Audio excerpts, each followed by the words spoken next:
Hey everybody, it's been a little while since I put a video on here. I just wanted to talk. I know it's summertime and it's vacation time for a lot of people. And I just wanted to share some tips that I have found to be successful with my own tank when leaving on vacation. Now, I don't take more than a week for vacation here, but I just wanted to share some tips and different things I've read and seen other people having trouble with. And so I just want to share some ideas with everybody. I just came back from a week in Cancun. I do have my mother-in-law stay at the house and watch my dog, and also have her tank sit. Now, I don't have my mother-in-law. She knows nothing about saltwater aquarium. She's never had one or anything like that. I don't have her do any. That's the number one thing. I see people make mistakes. They have somebody do a water change, or they have, when they're on vacation. I don't have her do any water changes, any water testing, anything. Only thing I have her do is check the auto top off and make sure there's plenty of water in there. I have her check the temperature, once a day, make sure the heaters aren't, something in malfunction. I do have her feed the tank, and I have her put seaweed in the grazers twice a day. So since I got the Emperor Angel, I got to add seaweed twice a day in the tank for him, because the wrasses eat seaweed too, so that way everybody gets seaweed. So anyway, with the food I feed 1 cube of mysis in the morning. I feed a cube of either krill or some kind of mixed meat, meaty type food in the early afternoon, and then another cube of mysis in the evening. So I partitioned out 3 cubes in a baggie per day, labeled them, put those in the freezer. That way all she has to do is take those out. She doesn't overfeed or doesn't do anything she's not supposed to. She does a really good job. And then the seaweed, I had her do 2 sheets in the morning and 2 sheets in the evening, like I normally do. And while we're on vacation, we can talk her through any kind of issues if there is something that comes up. I don't have, like I said, I don't have her do any kind of aquarium maintenance of any kind, because I don't, she doesn't understand salinity and alkalinity and pH and all that kind of stuff. So, and one thing I did do is on my skimmer, now it's turned back up again, but on my skimmer, I went ahead and turned the flow way down, so that way it wouldn't overflow or wouldn't get filled up, and she wouldn't have to empty that out, And I'm running filter cups now. I don't use socks anymore. So, my filter cups, I have my carbon, 3 bags of carbon, 1 in each cup, and then in the 4th cup I run like a phosphate type medium. So I didn't have any fish casualties in the tank, which I didn't expect to have any. However, unfortunately, I lost 2 corals. They were tipped over by, it wasn't her fault at all. They were tipped over by the wrasse in the sand. She didn't realize it. I saw it when I got home. It wasn't her fault, but I wouldn't want her to stick her hand in the tank anyway, so I just I wouldn't have, even if I saw, noticed it or she noticed it, I wasn't going to have her get a ladder out and try to get in there and, so I lost my purple aviapora, and I lost a small acan colony, unfortunately. But that's about it. So, other than that, everything else, went fine.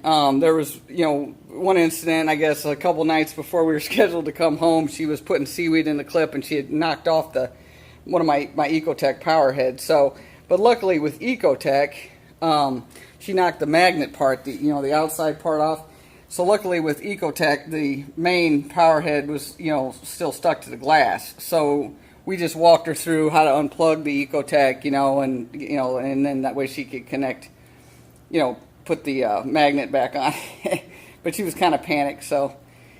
But anyway, other than that, everything, went fine with the aquarium. There's no need to, there was no need to, I didn't really worry about it. I knew that there's no reason to ruin your vacation by worrying about your aquarium. And there's so many people that just choose not to go on vacation because they're worried about their tank. And there's no need to do that if you just do some pre-planning.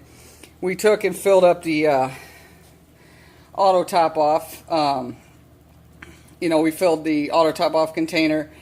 It's 10 gallons, so we filled that up to the top, in here. So that was filled up to the top. And then I'd say about Thursday, it was pretty low. And so what we did was we took just a blue container that's just, that's an RO, used for RO. No, there's no salt water that's ever been in it.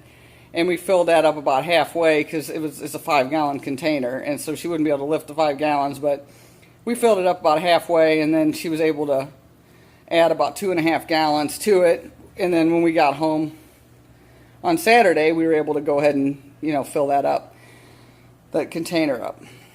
So my advice to anybody is just make it simple for the person if they're going to be watching your tank or if they're going to stop by and feed your fish. I wouldn't have them do anything other than feed them, and I would partition out all the food, and I'd label it like I labeled it Saturday, Sunday, Monday, Tuesday, and so on, and in little baggies, and that's all. And she knew not to feed anything other than what was in those bags, and that's what she did. She thawed it out in the cup. I showed her how to do that, and then dump it in, 3 times a day. She was really good about that, and everybody's happy, no issues with any of the fish. Or anything like that, and again, like I said, 2 coral casualties. Like my purple alveopora, I was kind of bummed because that was a nice coral and I had it for a long time, but unfortunately it just it was tipped over on its top, and it killed the colony. So I was bummed about that. But my red chorus wrasse, I always warn everybody about, if you get one, everything has to be glued down, and unfortunately he was on this rock right here. That was the rock he was on. So that's the rock the guy was on. So today I was out at the fish store, and he had a nice cut. It's a little bitty guy now, but he had a real nice metallic red flower pot that he had fragged. So I went ahead and bought this little frag and put it here in the middle of this guy's rock. But I did have to set it up, because in the sand, it's just the red chorus wrasse is so big now, he can overturn pretty large rocks. So, and see I got this 2 flower pot frags about 2 years ago from the same guy. Look how big. I mean, you can't see the skeletons now because it's extended, but these are 2 frags, and the skeletons are like triple in size now, both of them. So these are the red with blue centers, and I don't know if you can see the blue in them or not, but this was like a metallic red, which I thought was really pretty. So, I know it's a little bitty right now, but it'll grow. So, but anyway, that's my, recommendation to everybody. Just, keep it simple for the person watching the tank. There's no need to stress or worry about parameters. I don't have an apex controller or anything like that. I don't have any controllers on except for my auto top off. Everything's manual on my tank. I'm kind of old school that way. Because, I don't know, to me, the more controllers you have, the more chances things have of messing up on you. Especially when you're on vacation. I wouldn't want, a dosing pump or something like that to, dump a bunch of stuff in my tank or whatever by accident while I'm not at home. And I certainly can't expect, a mother-in-law or somebody who doesn't, understand salt water to be able to fix that. So, but anyway, keep it simple. If you're going to have somebody watch your tank, just let them make sure they, check the temperature once a day, check your auto top off, and check the food. That's about it. Thanks, everybody, for watching.